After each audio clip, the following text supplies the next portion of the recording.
Assalamualaikum warahmatullahi wabarakatuh. Pada kesempatan kali ini, kelompok kami akan mempresentasikan hasil diskusi kami mengenai analisis perusahaan B2B dan B2C.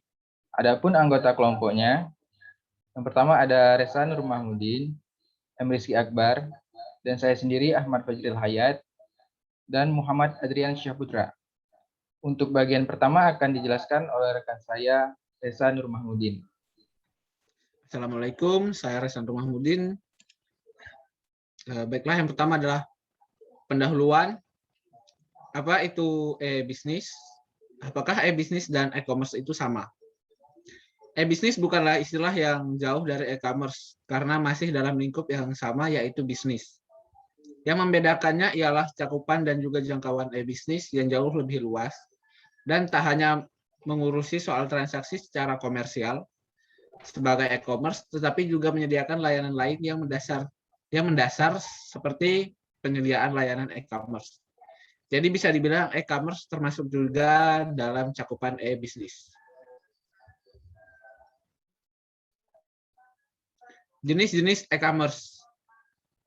Yang pertama ada B2B, yaitu singkatan dari business to business.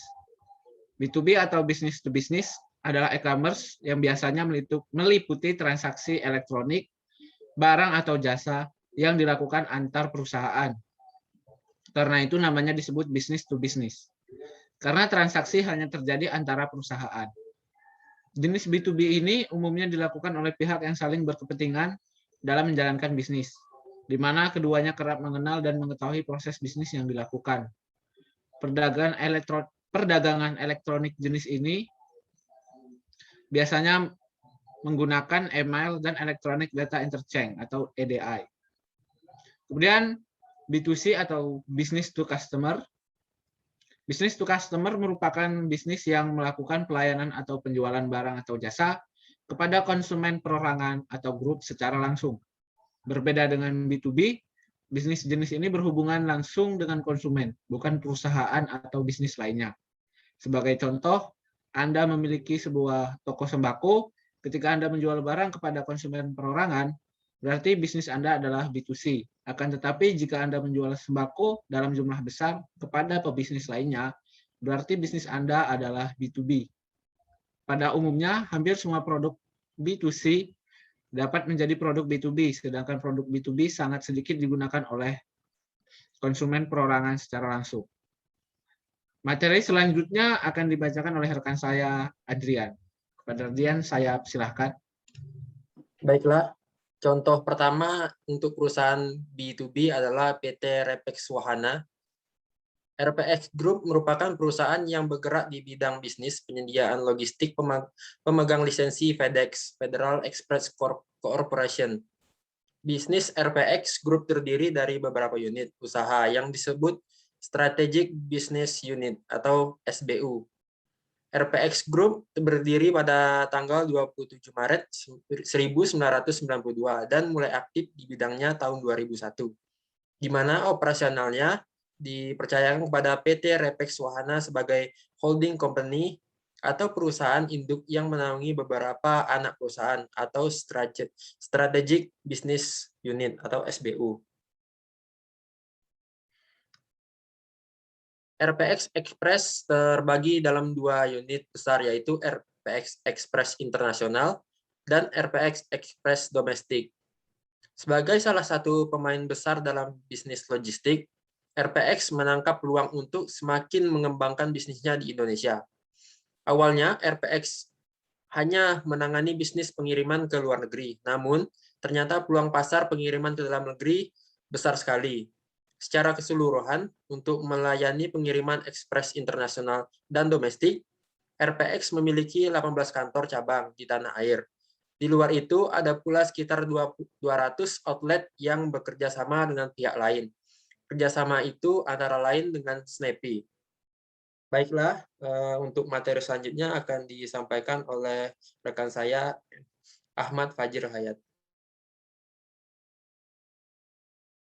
Terima kasih, Adrian. Baiklah, pada kesempatan kali ini saya akan menjelaskan anak perusahaan dari RPX. Yang pertama ada PT Repex Perdana Internasional. merupakan salah satu SBU yang menyediakan jasa pengiriman paket ke luar negeri. Yang kedua ada PT Antareja Prima, merupakan salah satu SBU yang menyediakan jasa pelayanan angkutan domestik dengan tujuan seluruh wilayah Indonesia. Yang ketiga ada PT Wahana Dirgantara Indonesia, merupakan salah satu SBU yang bergerak dalam bidang menyediakan jasa pergudangan atau warehouse service yang meliputi transit warehouse dan logistik integrator warehouse. Dan yang keempat ada PT Sena Satwika, merupakan SBU yang mendukung dalam bidang kepengurusan kepabeanan baik barang ekspor maupun impor, baik melalui jalur udara maupun jalur laut.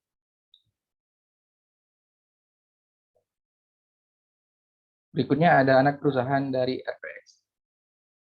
PT Republik Express merupakan salah satu SBU yang memfokuskan diri dalam bidang jasa pelayanan pengiriman barang jenis kargo dengan melalui jalur udara.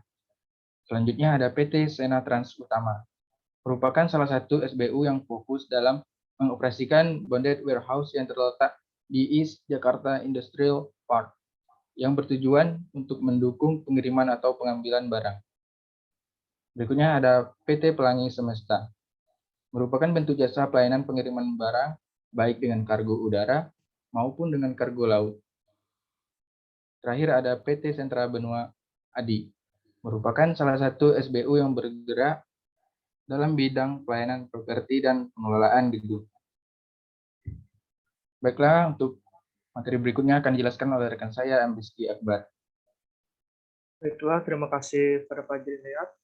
Berikutnya yaitu contoh penerapan perusahaan B2C, yaitu PT Trinusa Travelindo, atau biasa dikenal oleh Traveloka. Sejak awal kemunculannya 9 tahun yang lalu, perkembangan Traveloka dibilang sangat pesat di jagat industri bisnis Indonesia. Pasalnya, setelah beberapa bulan didirikan, perusahaan ini mampu menarik banyak investor bahkan bekerjasama dengan maskapai penerbangan. Hasilnya pada pertengahan 2013, Traveloka secara resmi menyediakan jasa reservasi tiket pesawat. Tidak berhenti di situ, pada tahun 2014, Traveloka kembali melebarkan sayapnya untuk membantu penggunaan dalam reservasi kamar hotel secara online hingga saat ini dalam hal transportasi. Traveloka tidak hanya menyediakan jasa reservasi tiket pesawat, pelanggan juga dapat melakukan reservasi alat transportasi lain seperti kereta, bis, bahkan rental mobil. Selain menyediakan jasa reservasi kamar hotel, Anda pun juga dapat melakukan reservasi apartemen, guest house, villa, resort, dan lain-lain yang tidak kalah menarik. Kini sudah ada lebih dari 100 maskapai penerbangan yang bekerja sama dengan Traveloka, baik domestik maupun internasional. Selain lewat website akses, Traveloka juga mudah karena sudah tersedia dalam aplikasi yang bisa diunduh lewat iOS maupun Android. Untuk melakukan reservasi layanan yang tersedia di Traveloka, disediakan berbagai metode pembayaran yang memudahkan pelanggan. Pembayaran layanan Traveloka kini didukung dengan 40 macam metode pembayaran yang dapat dipilih pelanggan sesuai dengan selera. Tidak hanya di Indonesia, perusahaan Traveloka ini juga sudah melebarkan sayapnya hingga ke berbagai negara di Asia lainnya seperti Filipina, Vietnam, Malaysia, dan Singapura.